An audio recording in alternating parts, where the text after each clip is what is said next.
Hello dear students, welcome back to Eduwala 2.0. ഈ ഒരു വീഡിയോയിൽ ചാപ്റ്റർ 1 മുതൽ ചാപ്റ്റർ 9 വരെ അത്യാവശ്യം വലിയ ഓവറായിട്ടുള്ള എക്സ്പ്ലനേഷനൊന്നും ഇല്ലാതെ ക്വസ്റ്റ്യൻ ആൻസേഴ്സ് നോക്കി നിങ്ങൾക്കൊരു 50 മാർക്ക് ഒരു ഷുവർ ആക്കുന്ന ഒരു വീഡിയോ ആണിത്. നാളത്തെ എക്സാമിന് നിങ്ങൾക്കൊരു 50 മാർക്ക് ഉറപ്പിക്കാൻ പറ്റുന്ന ഒരു വീഡിയോ. ഈ ഒരു PDF ഒക്കെ നിങ്ങൾക്ക് വേണം, മിസ്സിൻ്റെ കഴിഞ്ഞ ക്ലാസ്സിൻ്റെ ഒക്കെ PDFകൾ നിങ്ങൾക്ക് വേണം എന്നുണ്ടെങ്കിൽ മിസ് ഡിസ്ക്രിപ്ഷൻ ബോക്സിൽ ഒരു കമ്മ്യൂണിറ്റി ഗ്രൂപ്പിൻ്റെ ലിങ്ക് കൊടുക്കുന്നുണ്ട്. ഒപ്പം നമ്മുടെ ക്രാഷ് ബാച്ച് ഡീറ്റെയിൽസ് നിങ്ങൾക്ക് അന്വേഷിക്കാം, ചേരാട്ടോ. അപ്പോൾ ഈ ഒരു വീഡിയോ നമ്മൾ നോക്കാനായിട്ട് പോകുന്നത് ഒന്നാമത്തെ ചാപ്റ്ററാണ് ഫസ്റ്റ് നോക്കുന്നത്. 50 മാർക്ക് നിങ്ങൾക്ക് ഷുവറാണ്. നല്ല രീതിയിൽ പഠിച്ചു കഴിഞ്ഞാലും ഒപ്പം തന്നെ എക്സ്പ്ലനേഷൻ എഴുതി കഴിഞ്ഞാൽ 80-ൽ 80 നമുക്ക് ഉറപ്പിക്കാനായിട്ട് പറ്റും. First chapter nature and significance of management. First question എന്താണ്? Write a short note on the efficiency and effectiveness of management. Effectiveness എന്ന് പറഞ്ഞു കഴിഞ്ഞാൽ എന്താ? എഫക്റ്റ് ആവുക അല്ലേ. എഫിഷ്യൻസി എന്ന് പറഞ്ഞു കഴിഞ്ഞാൽ എന്താ നോക്കാം. Effectiveness means finishing the work or achieving the goals in A time. Efficiency means achieving the target with minimum cost and resources. കണ്ടോ ഡിഫറൻസ്? അതായത് ഓൺ ടൈമിൽ നമ്മൾ നമ്മുടെ ഗോൾ അച്ചീവ് ചെയ്താൽ അത് എഫക്റ്റീവ്നെസ് ആയി. എഫിഷ്യൻസി എന്ന് പറഞ്ഞു കഴിഞ്ഞാൽ നമ്മൾ ടൈമിൽ ടാർഗറ്റ് ചെയ്തു പക്ഷേ കോസ്റ്റ് കുറച്ചിട്ട്, അതാണ് efficiency. Then objectives of management list out ചെയ്യുക. Organisational objectives, social objectives, personal objectives. ഇതിൽ ഓർഗനൈസേഷണൽ ഒബ്ജക്റ്റീവ്സിൽ എന്തൊക്കെയാണ് വരിക? സർവൈവൽ, ഗ്രോത്ത്, പ്രോഫിറ്റ് കേട്ടോ. Then state the features of management as a profession. നമുക്ക് കഴിഞ്ഞ ഓണപ്പരീക്ഷയ്ക്കും കഴിഞ്ഞ കൊല്ലത്തെ ക്വസ്റ്റ്യനിലും ഉണ്ടായിരുന്നു കേട്ടോ. മാനേജ്മെൻറ്റ് ആസ് എ പ്രൊഫഷൻ ആണ് എങ്കിൽ എന്തൊക്കെയാണ് വരിക? Well defined body of knowledge ഉണ്ടായിരിക്കും, റെസ്ട്രിക്റ്റഡ് എൻട്രി ആണ്, professional association, ethical code of conduct ഉണ്ടാവും, സർവീസ് മോട്ടീവ് ആണ്. Mister Rohan is working as a supervisor in a business. ഇത് ഏതാണ് മാനേജ്മെൻറ്റ്? ലോവർ ലെവൽ മാനേജ്മെൻറ്റ് ആണ്. ലോവർ ലെവൽ മാനേജിൻ്റെ ഫംഗ്ഷൻസ്. അപ്പോൾ top level, middle level, lower level ഇതിൻ്റെ ഒക്കെ ഫംഗ്ഷൻസ് പഠിക്കുക. ലോവർ ലെവലിൻ്റെ ഫംഗ്ഷൻസ് നോക്കിയേ. Day to day activities plan ചെയ്യുന്നു, ജോബ് അസൈൻ ചെയ്ത് കൊടുക്കുന്നു, ഫീഡ്ബാക്ക് റിപ്പോർട്ട് ചെയ്യുന്നു, കറക്റ്റീവ് ആക്ഷൻസ് എടുക്കുന്നു. പിന്നെ എംപ്ലോയീസിനായിട്ട് ഡയറക്റ്റ് കോൺടാക്റ്റും പേഴ്സണൽ കോൺടാക്റ്റ് ഇവർക്കാണ്. മിഡിൽ ലെവലും വർക്കേഴ്സ് തമ്മിലുള്ള ലിങ്കാണ്. ജോബ് ട്രെയിനിങ് മെത്തേഡ്സുകൾ കൊടുക്കുന്നു. ഓക്കെ, നെക്സ്റ്റ് ആണ് coordination is the essence of management. Why എന്ന് ചോദിക്കും. The coordination is needed at all functions of management, all levels of management. So coordination is considers as the essence of management. ഇതൊരു 2 മാർക്കിന് ചോദിച്ചാലേ ഇങ്ങനെ എഴുതാൻ പറ്റുള്ളൂ. നമുക്ക് അതൊരു 8 മാർക്കിന് ചോദിച്ചു കഴിഞ്ഞാൽ എന്താണ് കോർഡിനേഷൻ, ഫീച്ചേഴ്സും ഇമ്പോർട്ടൻസും ഒക്കെ എഴുതി വെക്കുന്നത് കേട്ടോ. പോളിസി ഫോർമുലേഷൻ ആരുടെ മാനേജ്മെൻറ്റിൻ്റെ പണിയാണ്? ടോപ്പ് ലെവലിൻ്റെയാണ്. പോളിസി ഫോർമുലേറ്റ് ചെയ്യുക ടോപ്പ് ലെവലാണ്, അസൈൻ ചെയ്യുക മിഡിൽ ലെവലാണ്, പെർഫോം ചെയ്യുന്നത് ലോവർ ലെവലാണ് കേട്ടോ. Then which among the following is not an organisational objectives. അതൊക്കെ നിങ്ങൾക്ക് എഴുതാവുന്നതേ ഉള്ളൂ അല്ലേ, 1 മാർക്ക് വന്നു കഴിഞ്ഞാൽ. അപ്പോൾ ഫസ്റ്റ് സ്റ്റാപ്പിൽ നമ്മൾ എന്താണെന്ന് നോക്കിയേ? മാനേജ്മെൻറ്റിൻ്റെ features, management as a profession, അതുപോലെ തന്നെ ലെവൽസിൻ്റെ എന്താ പറയുക ഫങ്ഷൻസ്, കോർഡിനേഷൻ്റെ കാര്യങ്ങൾ അല്ലേ. ഇനി സെക്കൻഡ് ചാപ്റ്റർ എടുത്തു.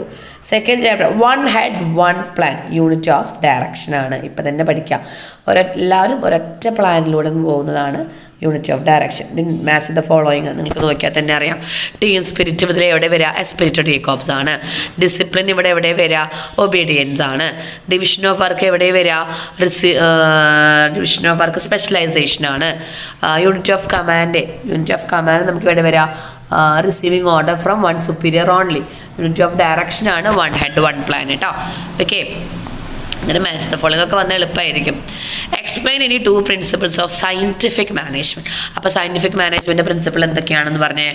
സയൻസ് ആണ്, not rule of thumb, harmony ആണ്, നോട്ട് ഡിസ്കോർഡ്, കോഓപ്പറേഷൻ ആണ്, not individualism, efficiency and prosperity of individuals ആയിട്ട് വർക്ക് ചെയ്യണം. നാണം കിട്ടിയില്ലേ? Then draw a chart showing functional foremanship as a technique of scientific management. It's very important. നിങ്ങൾ ഈ ഒരു ഒന്നും പറ്റിയില്ലെങ്കിൽ നിങ്ങൾ ഈ ഒരു ഡയഗ്രാമെങ്കിൽ അവിടെ വരച്ച് വയ്ക്കണം. ഫങ്ഷണൽ ഫോർമാൻഷിപ്പ് എന്താണ് എന്നുള്ളൊരു ഡയഗ്രാമാണ്. Functional foremanship is a technique introduced by the F.W. Taylor. According to him, the factory is divided into 2, production in charge and planning in charge. അവിടെ 4 പേര്: ഇൻസ്ട്രക്ഷൻ, റൂട്ട്, ടൈം, ഡിസിപ്ലിനേറിയൻ. ഇവിടെ gang boss, repair boss, inspector, speed boss, ഇവരെല്ലാം വർക്കേഴ്സാണ്. Okay, then explain any 8 principle of Henri Fayol. Explanation കൊടുക്കണം.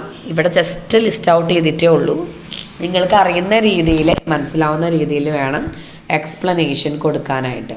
Okay, division of work, authority, responsibility, discipline, unit of command, unit of direction, then remuneration, scalar chain, order, equity, stability, initiative, esprit de, corps. ഇതിൽ miss പറയുകയാണെങ്കിൽ മിസ്സിൻ്റെ ഒപ്പീനിയനിൽ കഴിഞ്ഞ വീഡിയോസിലൊക്കെ പറഞ്ഞു ഈ താഴത്തു നിന്നുള്ളത് first പഠിക്കുക, explain ചെയ്യാൻ 1 2 3 4 5, then അതിനുശേഷം ഡിവിഷൻ ഓഫ് വർക്ക് പഠിക്കുക. അപ്പോൾ അതൊക്കെ എളുപ്പമാണ് കേട്ടോ, അതുകൊണ്ടാണ് പറഞ്ഞത്. ദെൻ ചാപ്റ്റർ 3ലേക്ക് കിടക്കാണ്.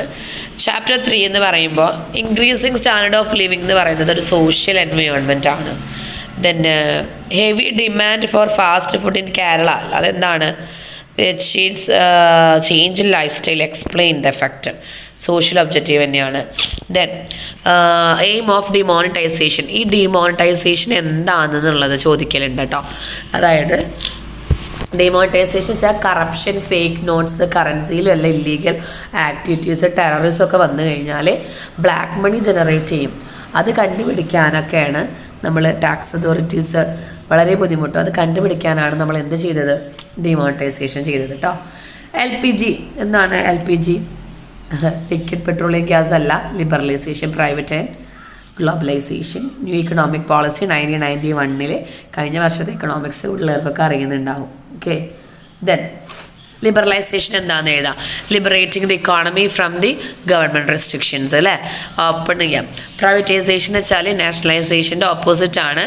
Giving greater role in private sector, private സെക്ടറിന് കൂടുതൽ ഇമ്പോർട്ടൻസ് കൊടുത്തിട്ട് ഗവൺമെൻറ്റിൻ്റെ റോളൊക്കെ ഒന്ന് കുറച്ച് കഴിഞ്ഞു.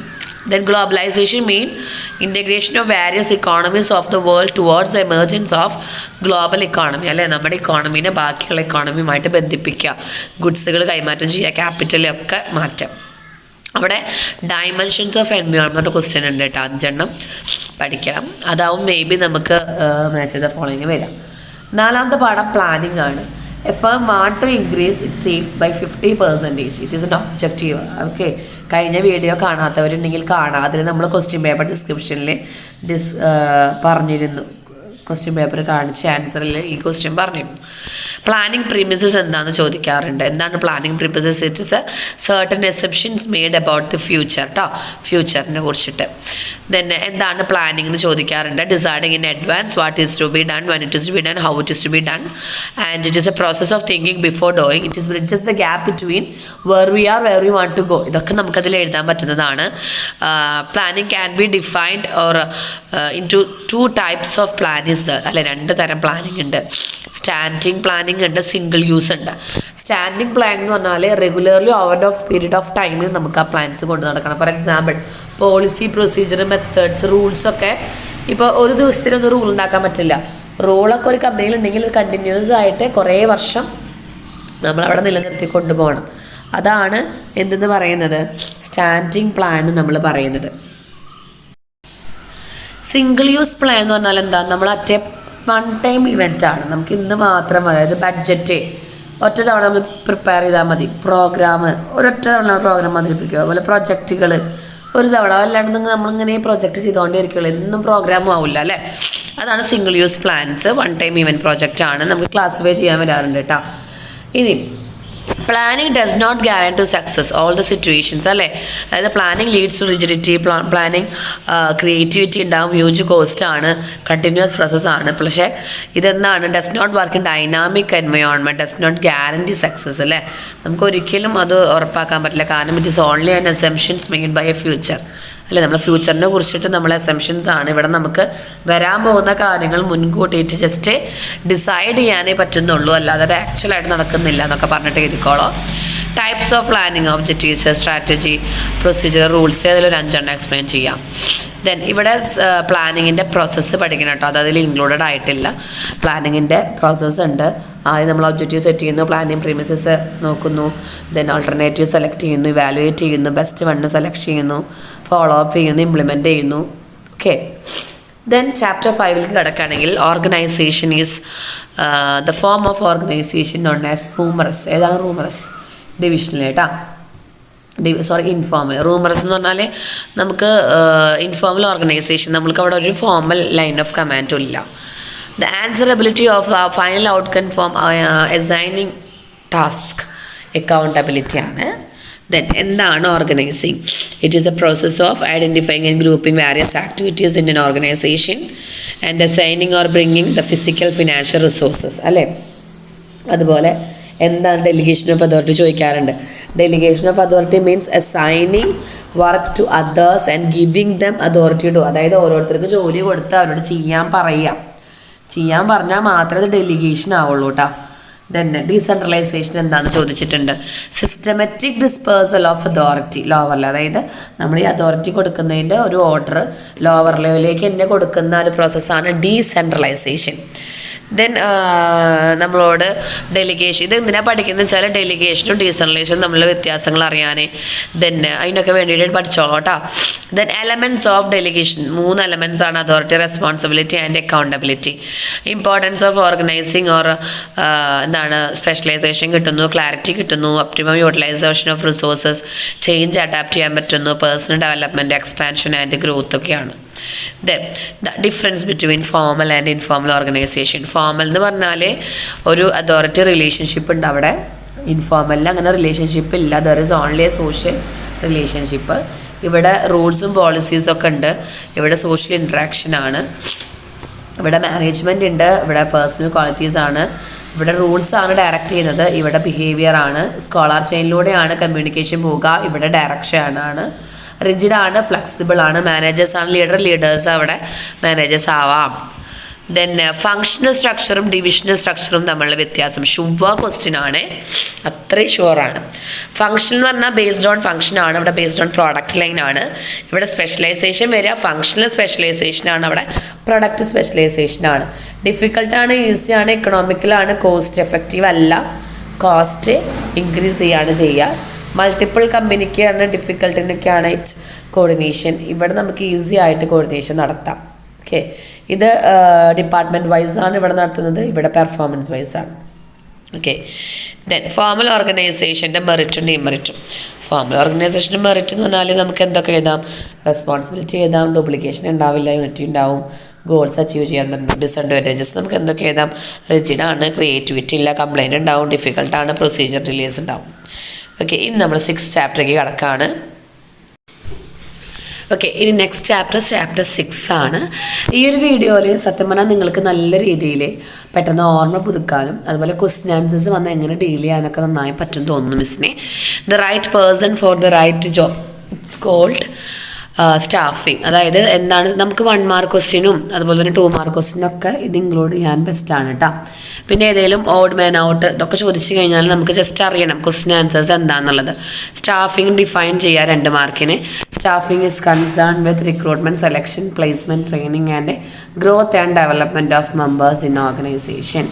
റിക്രൂട്ട്മെൻറ്റ് എന്താണ്? റിക്രൂട്ട്മെൻറ്റ് എന്ന് വെച്ചാൽ processing, searching or perspective employee and stimulating them to apply for job. അതങ്ങനെ തന്നെ വരണം, കാരണം അവരെ അപ്ലൈ ചെയ്യാൻ മാത്രമേ നമ്മൾ സ്റ്റിമുലേറ്റ് ചെയ്യുന്നുള്ളൂ റിക്രൂട്ട്മെൻറ്റിൽ.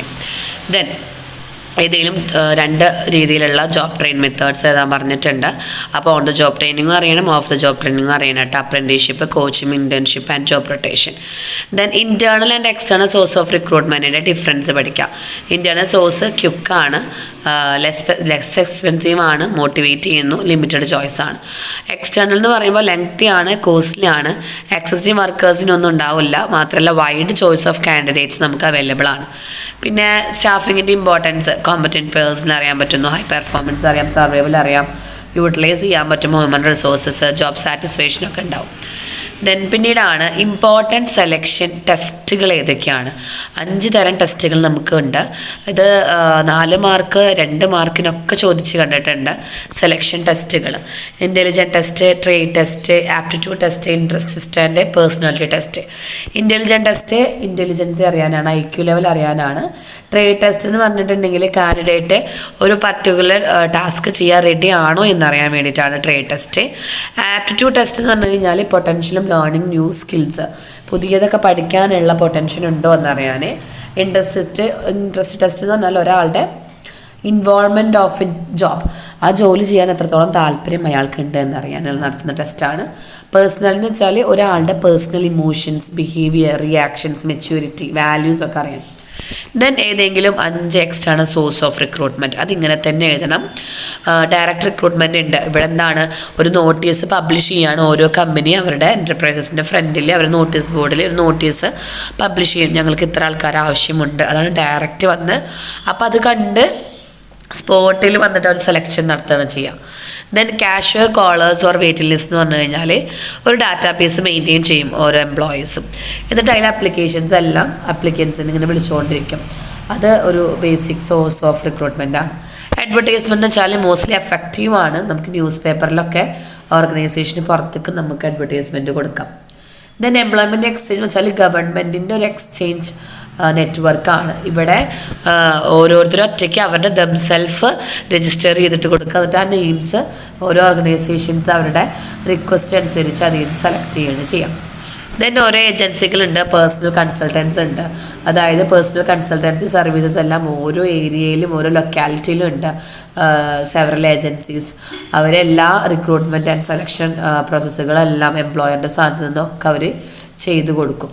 അതാണ് personnel consultants. Then campus interview. Campus interview ഇതിപ്പോൾ 5 ചോദിച്ചാൽ നമ്മളൊരു 8 പഠിച്ചു വയ്ക്കുക കേട്ടോ.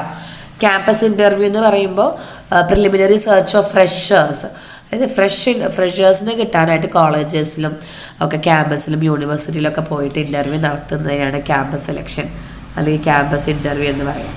Then recommendation of present employees. ഇപ്പോൾ ഓൾറെഡി എക്സിസ്റ്റിംഗ് ആയി വർക്ക് ചെയ്തുകൊണ്ടിരിക്കുന്ന എംപ്ലോയീസിൻ്റെ റെക്കമെൻഡ് പ്രകാരം അവരെ ഫ്രണ്ട്സോ റിലേറ്റീവ്സോ അവരെ കസിൻസൊക്കെ ഉണ്ടെങ്കിൽ അവരെ നമുക്ക് പറഞ്ഞു കൊടുക്കാം, ബൂസ്റ്റ് ചെയ്യാം. ദെൻ ലേബർ കോൺട്രാക്ടേഴ്സ് എന്ന് വെച്ചാൽ സ്കിൽ ആൻഡ് സെമി സ്കിൽ അൺസ്കിൽ, അതായത് നമുക്ക് സ്കിൽഡായ ആൾക്കാരും സെമി സ്കിൽഡായ ആൾക്കാരും സ്കില്ലില്ലാത്ത ആൾക്കാരും ജോലിക്ക് വേണമെന്നുണ്ടെങ്കിൽ ഇവർ ലേബർ കോൺട്രാക്ടേഴ്സ് ഉണ്ട്, അപ്പോൾ അവർ കൊടുക്കും. ഓക്കെ. ദെൻ പിന്നീടാണ് സ്റ്റാഫിങ്ങിൻ്റെ പ്രോസസ്സ് ചോദിക്കാറുണ്ട് കേട്ടോ. Estimating man power requirement. ആദ്യം നമ്മൾ നമ്മുടെ കമ്പനിയിൽ എത്ര പേരെ നമുക്ക് ആവശ്യമുണ്ട് എന്ന് നമ്മൾ അന്വേഷിക്കുന്നു. അതിനുശേഷം നമ്മൾ റിക്രൂട്ട്മെൻറ്റ് നടത്തുന്നു. അതിനുശേഷം സെലക്ട് ചെയ്യുന്നു, പ്ലേസ്മെൻറ്റ് ആൻഡ് ഓറിയൻറ്റേഷൻ നടത്തുന്നു, ട്രെയിനിങ് കൊടുത്ത് പെർഫോമൻസ് എങ്ങനെയുണ്ട് നോക്കി പ്രൊമോഷൻ കൊടുത്ത് കോമ്പൻസേഷൻ കൊടുക്കുന്നു. ഇത് ഓർഡറിൽ തന്നെ പഠിക്കുക. ഇത് ഇത്ര എക്സ്പ്ലനേഷൻ കൊടുത്താലും മതി കേട്ടോ. ദെൻ സെലക്ഷൻ്റെ പ്രോസസ്സ് 8 മാർക്കിന് ചോദിക്കാറുണ്ട്. പ്രിലിമിനറി സ്ക്രീനിങ് സെലക്ഷൻ ടെസ്റ്റ് നടത്തുന്നു, അതുപോലെ തന്നെ ഇൻ്റർവ്യൂ നടത്തുന്നു, റെഫറൻസ് ചെക്ക് ചെയ്യുന്നു, സെലക്ഷൻ ഡിസിഷൻ നടത്തി മെഡിക്കൽ എക്സാമിനേഷൻ കഴിഞ്ഞ് ജോബ് ഓഫർ ലെറ്റർ കൊടുത്ത് കോൺട്രാക്റ്റ് സൈൻ ചെയ്യുന്നു. ഇവിടെ ഓരോന്നിനും എന്താണെന്ന് അറിയണേ. അതായത് ഓരോന്നും നിങ്ങളുടേതായ ലാംഗ്വേജിൽ ഇതിനേക്കാൾ മുന്നേ ഒന്ന് ജസ്റ്റ് വായിച്ച് നോക്കേണ്ടത് നല്ലതാണ്. ഇതിൽ നമ്മൾ ഇൻക്ലൂഡ് ചെയ്യാത്തൊരു ഭാഗം ട്രെയിനിങ്ങിൻ്റെ പോർഷനാണ്. ഓൺ ദ ജോബ് ട്രെയിനിങ് ഉണ്ട്, ഓഫ് ദ ജോബ് ട്രെയിനിങ് ഉണ്ട് കേട്ടോ. ചാപ്റ്റർ 7ക്ക് കിടക്കുകയാണെങ്കിൽ എന്താണ് ഡയറക്റ്റിംഗ്, അതുപോലെ തന്നെ ഡയറക്റ്റിങ്ങിൻ്റെ കമ്മ്യൂണിക്കേഷൻസ്. ഡയറക്റ്റിംഗ് എന്താണ്, ഡയറക്റ്റിങ്ങിൻ്റെ എലമെൻറ്റ്സ്, കമ്മ്യൂണിക്കേഷൻ അല്ല, ബാരിയേഴ്സ് ടു കമ്മ്യൂണിക്കേഷൻ, ഇതൊക്കെയാണ് നമുക്ക് മെയിനായിട്ട് ചോദിക്കുക. ഫോർമൽ കമ്മ്യൂണിക്കേഷനും ഇൻഫോർമൽ കമ്മ്യൂണിക്കേഷനും തമ്മിലുള്ള ഡിഫറൻസ്. ഫോർമൽ എന്ന് വെച്ചാൽ ഒഫീഷ്യൽ ലൈൻ ഓഫ് കമാൻഡ് ആണ്, അവർ ഇൻഡിപെൻഡൻ്റ് ആണ്, സ്ലോ ആണ്, ഫാസ്റ്റ് ആണ്, റിട്ടേൺ ഫോമാണ്, വെർബൽ ഫോമാണ്, ഈസി ആണ്, ഡിഫിക്കൽട്ടാണ്, റെസ്പോൺസിബിലിറ്റി ഉണ്ടാവും, റെസ്പോൺസിബിലിറ്റി ഉണ്ടാവില്ല, ഇംപേഴ്സണലാണ്, പേഴ്സണലാണ്, അങ്ങനെയൊക്കെ ഒരു 5 പഠിച്ചാൽ മതി. ദെൻ കമ്മ്യൂണിക്കേഷൻ്റെ പ്രോസസ്സ് പഠിക്കണം. 8 മാർക്കിന് ചോദിക്കാറുണ്ട്. ഈ ഒരു ഡയഗ്രാമാണ് നിങ്ങൾ കമ്മ്യൂണിക്കേഷൻ പ്രോസസ്സ് ചോദിച്ചാൽ വരച്ച് എഴുതേണ്ടത് കേട്ടോ. സെൻറ്റർ മെസ്സേജ് മീഡിയ ത്രൂ റിസീവറിലേക്ക് എത്തിക്കുന്നു. ഇടയിൽ ഒബ്സ്ട്രക്ഷൻസ് വന്നാൽ നോയ്സ് വരും. അതിനുശേഷം റിസീവർ ഫീഡ്ബാക്ക് ആർക്ക് കൊടുക്കുന്നു, സെൻറ്റർക്ക് കൊടുക്കുന്നു. പിന്നെ എൻകോഡിങ് എന്ന് വെച്ചാൽ മെസ്സേജിനെ നമ്മൾ എന്താ പറയുക, നമ്മളുടെ വേർഡ്സിലേക്ക് മാറ്റുന്നതിനാണ്, സിമ്പിൾസിലേക്ക് മാറ്റുന്നതിനാണ് എൻകോഡിങ് എന്ന് പറയുക. നേരെ തിരിച്ച് ചെയ്യുന്നത് ഡീകോഡിങ് ആണ്. ഓക്കെ. ദെൻ ഫിനാൻഷ്യൽ ഇൻസെൻറ്റീവ്സ് ഏതൊക്കെയാണ്, ഇൻ ടേംസ് ഓഫ് മണി കിട്ടുന്നതാണ് ഫിനാൻഷ്യൽ ഇൻസെൻറ്റീവ്സ്. അതിലെ നമുക്ക് എക്സാമ്പിൾ പറയുകയാണെങ്കിൽ കമ്മീഷൻ, പ്രോഫിറ്റ് ഷെയറിങ്, അതുപോലെ തന്നെ ബേസിക് സാലറി, പെർക്വസൈറ്റ്സ് ഒക്കെ പറയാം. Then need of hierarchy, psychological need, physiological need, ഇത് ഓർഡറിൽ തന്നെ എഴുതുക. ഇതിൻ്റെ ഒരു ഡയഗ്രാം നിർബന്ധമായിട്ടും വരയ്ക്കുക. ഫിസിയോളജിക്കൽ നീഡ് താഴെയാണ്, safety and security need, affiliation need, esteem need and self actualisation need. 5 തരം നീഡുകൾ. ഓരോ നീഡുകളിലും എന്താണ് എക്സാമ്പിൾ എന്ന് എഴുതണം. ഫിസിയോളജിക്കൽ നീഡ്സിൽ ഹങ്കർ, തേഴ്സ്റ്റ്, ഷെൽട്ടർ എക്സെട്ര. അതുപോലെ തന്നെ സേഫ്റ്റി നീഡിൽ വരുമ്പോൾ പ്രൊട്ടക്ഷൻ ഫ്രം എന്താ പറയുക, any physical emotional harm, job security, stability of income കയ്യിൽ പോവും. അഫിലിയേഷൻ നീഡ് എന്ന് പറഞ്ഞാൽ ലവ് ആൻഡ് അഫെക്ഷൻ ആണ് അവിടെ മെയിനായിട്ട് പറയുന്നത്. ബിലോങ്ങിങ്സ്, ആക്സെപ്റ്റൻസ്, ഫ്രണ്ട്ഷിപ്പ് വേണം. എസ്റ്റീം നീഡ് എന്ന് പറഞ്ഞാൽ സെൽഫ് റെസ്പെക്റ്റ് ആണ്. ഇതെല്ലാം ഉണ്ടെങ്കിൽ മാത്രമേ സെൽഫ് ആക്ച്വലൈസേഷൻ നീഡിലേക്ക് നമ്മൾ എത്തുള്ളൂ കേട്ടോ. ദെൻ ചാപ്റ്റർ 8ലേക്ക് കടക്കുകയാണ്. അവിടെ ബാരിയേഴ്സ് നമ്മൾ എക്സ്പ്ലെയിൻ ചെയ്തിട്ടില്ല, മെയിനായുള്ള കാര്യങ്ങൾ മാത്രമേ ഉള്ളൂ. ചാപ്റ്റർ 8 കിടക്കുകയാണെങ്കിൽ എന്താണ് കൺട്രോളിങ്ങിൻ്റെ സ്റ്റെപ്പ്, ഏറ്റവും മെയിനായിട്ട് അതാണ് അതിൽ പഠിക്കേണ്ടുള്ളൂ. കൺട്രോളിംഗ് എന്ന് പറഞ്ഞു കഴിഞ്ഞാൽ എന്താണ്? It is comparison of actual performance with standard and relieve the deviation between them and taking any corrective actions. ഇതിൽ 5 എക്സ്പ്ലെയിൻ ചെയ്യണം. ആദ്യം setting performance standard, then measurement of actual performance, compare ചെയ്യുക, അതിനുശേഷം അനലൈസ് ചെയ്തിട്ട് ടേക്കിംഗ് കറക്റ്റീവ് ആക്ഷൻ. ഓർഡർ തെറ്റിയിട്ടാണ് കൊടുത്തിരിക്കുന്നത് കേട്ടോ.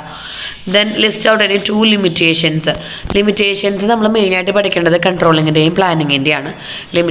കൺട്രോളിങ്ങിൻ്റെ limitation standard set ചെയ്യാൻ ഡിഫിക്കൽട്ടാണ്. External ഫാക്ടേഴ്സിന് നമുക്ക് അധികം കണ്ട് കൺട്രോൾ ചെയ്യാൻ പറ്റില്ല. എംപ്ലോയീസിൽ നിന്ന് റെസിസ്റ്റൻസ് വരാം, കോസ്റ്റ്ലിയാണ്. ചാപ്റ്റർ 9 കിടക്കുകയാണെങ്കിൽ ക്യാപിറ്റൽ ബഡ്ജറ്റിങ്, അതുപോലെ തന്നെ ഫിനാൻസ് ഡിസിഷൻസ് ഒക്കെയാണ് മെയിനായിട്ട് ചോദിക്കുക. എന്താണ് ഫിനാൻഷ്യൽ പ്ലാനിങ് എന്ന് പറയുമ്പോൾ financial blue print of organisation, എങ്ങനെ നമ്മൾ വാരിയസ് ഫണ്ടുകൾ അവൈലബിൾ ആക്കണം എന്നുള്ളതാണ്. അതിൽ ഒബ്ജക്റ്റീവ്സ് ഉണ്ട്, profit maximisation and wealth maximisation. Then factors effect, ഏതെങ്കിലും ഒരു 5 ഫാക്ടേഴ്സ് നിങ്ങൾ പഠിക്കുക, 5 8, എന്നിട്ട് അത് എവിടെയൊക്കെ അപ്ലൈ ചെയ്യാൻ പറ്റണം? Factors affecting capital structure, factors effective working capital, factors effective fixed capital, factors effective dividend decision, അതിലേക്കൊക്കെ അപ്ലൈ ചെയ്യാൻ പറ്റണം. ഓക്കെ, അപ്പോൾ ഇത്രയാണ് നമുക്ക് ക്രിസ്മസ് എക്സാമിനുള്ളത്. എല്ലാവരും നല്ല രീതിയിൽ പഠിച്ചു കഴിഞ്ഞിട്ടൊന്ന് റിവൈസ് ചെയ്യുക, ഓർമ്മ കിട്ടാൻ വേണ്ടിയിട്ടൊന്ന് മനസ്സിലാക്കി പഠിക്കുക, കണക്ട് ചെയ്ത് പഠിക്കുക, നിങ്ങളുടെ ഡെയിലി ലൈഫിൽ വരുന്ന കാര്യങ്ങളോട് കണക്ട് ചെയ്യുക. ഈ നോട്ട് വേണം എന്നുണ്ടെങ്കിൽ കമ്മ്യൂണിറ്റി ടാബിൽ കയറിയിട്ട് ഒന്ന് ഗ്രൂപ്പിൽ ലിങ്കിൽ കയറിയിട്ട് ആഡ് ആവുക. Okay everyone, thank you so much.